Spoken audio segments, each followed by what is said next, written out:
توی یکی دیگه از ایلان ماسک اعلام کرده دفتر مرکزی اکس رو از کالیفرنیا به تگزاس منتقل میکنه. این دفتر مرکزی توی سان فرانسیسکو بود نبود؟ مال توییتر. آره داره میاد بره به آستین تگزاس. پس از آنکه فرماندار کالیفرنیا قانونی را امضا کرد که به موجب آن مدارس را ملزم نمی کند که اگر کودکی تراجنسیتی شناسایی شده را به والدین اطلاع بدهند، ایلان ماسک در شبکه اجتماعی ایکس اعلام کرد که دفتر مرکزی این شرکت را از کالیفرنیا به شهر آستین پایتخت ایالت تگزاس منتقل می کند.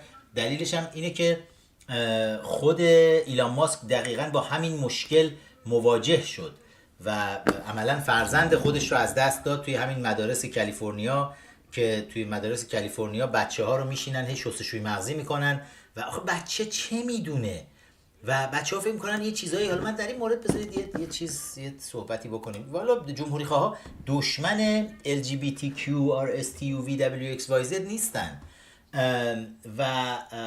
ولی دیگه جنایت در حق کودکان. آخه خجالت نمیکشید؟ شرم نمیکنید؟ اونایی که خودتون رو حامیان LGBT و اینا میدونید، جدی شرم نمیکنید که توی ایالت‌های آبی که گندش توی کالیفرنیا از همه بیشتر بالا اومده، که دلایل اصلی فرار مردم از کالیفرنیا و اومدنشون به ایالت‌های مثل تگزاس و فلوریدا و اینا همینه که یه بیشوری مثل گوین نیوسام اونجا با سیاست‌های کمونیستی ضد ارزش‌های آمریکایی، ضد انسانی، اینا توی مدارس یه عده بیمار روانی رو استخدام میکنن. نمیدونم آقا، خب به درصد نگاه کنید. کسی والا به خدا مخالف این دگرباشان و اینا نیست، ولی چند درصد جامعه مگر دگر باشن؟ آقا نمیشه که توی جامعه ما بگیم 2% دگر باشن، بعد توی مدارس 80% معلمان دگر باشن.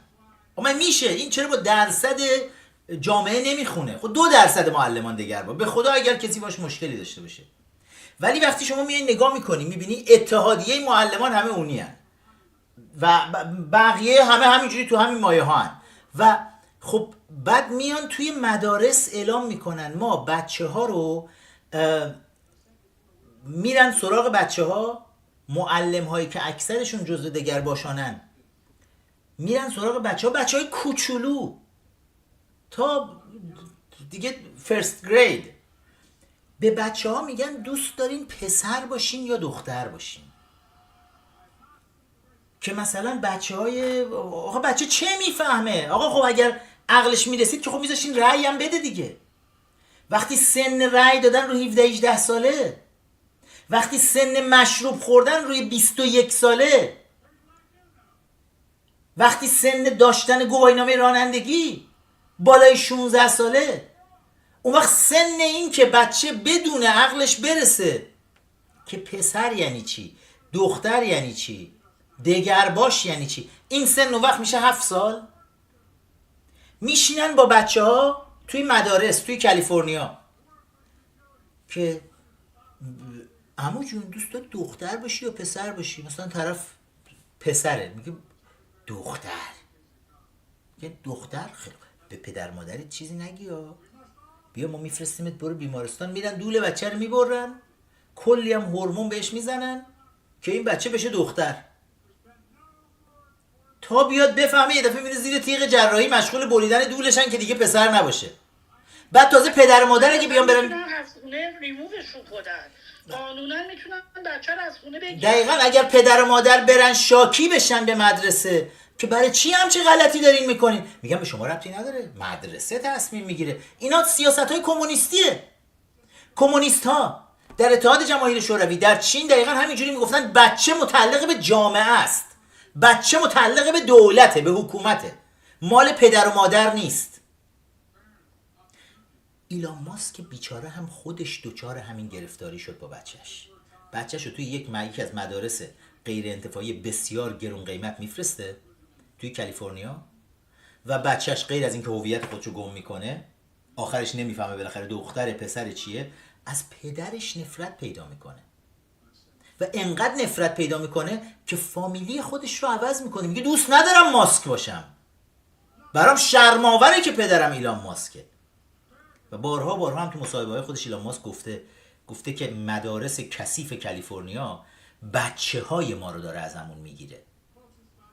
حالا هم که این قانون آوردن تصویب کردن که اگر بخواد کسی بیاد، فرماندار کالیفرنیا گاوین نیوسام اومد تصویب کرد که اگر کوچکترین اطلاعی بدن و فلان بشه، یعنی پدر و مادرها دخالت بکنن توی این کار که تو مدرسه میخوان جندر بچه رو عوض بکنن، باشون برخورد میشه. سر این قضیه ایلان ماسک گفت دیگه بسته دیگه، اینا فیز ایناف، و اعلام کرد که کل دفتر توییتر رو از سان فرانسیسکو، ضرر بسیار بزرگیه برای کالیفرنیا، منتقل کرد، کامل مثل کمپانی تسلا که کمپانی رو منتقل کرده بود به آستین تگزاس همین چند وقت پیش، الان دیگه دفتر توییتر یا اکس رو هم اعلام کرد که منتقل میکنه، کلا داره اسباب کشی میکنه از کالیفرنیا میاد به تگزاس. و چون اینجا کسی جرئت داره از این غلطا اینجا تو تگزاس بکنه؟ یعنی پدر و مادر با اسلحه میرن بالا سر معلم، شب تو تخت خواب وسط پیشانی شلیک میکنن اگر یکی همچین گوه اضافه در حق بچه‌های ما بخواد بخوره. ولی توی کالیفرنیا و اینا متاسفانه کمونیست‌ها حاکم هستن و از این غلطا میکنه که دلایل عصبانیت مردم آمریکا همین کثافتکاریایی که حزب دموکرات هم سفت و سخت پشت این قضیه وایساده. و دولت بایدن